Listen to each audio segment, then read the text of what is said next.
Adam and Eve had two sons named Cain and Abel. This was back in a time when people sacrificed animals to the Lord.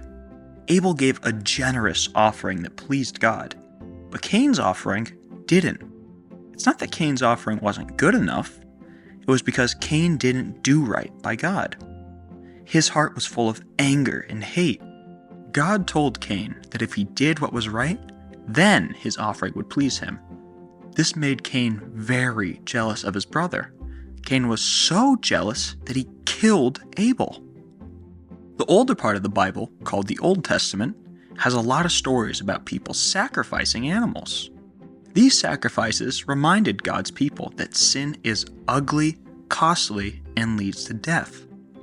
The Bible later tells us that God actually hated these sacrifices and wanted his people to stop doing them. There were two brothers named Kyle and Alex. For Christmas, their uncle gave them each a $10 bill. A few days later, one of the bills was lost.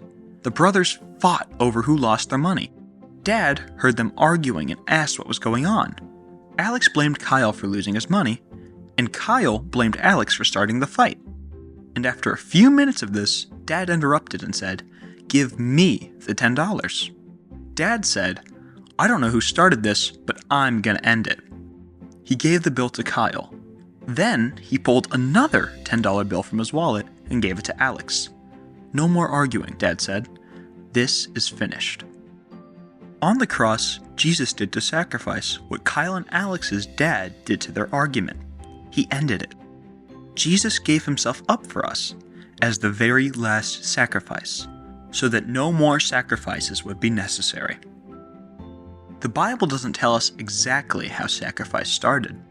God never told Cain or Abel to give him sacrifices, but we do know that Jesus ended it. He gave the idea of sacrifice a big do-over. By his own death, Jesus was the final sacrifice that freed us all from sin.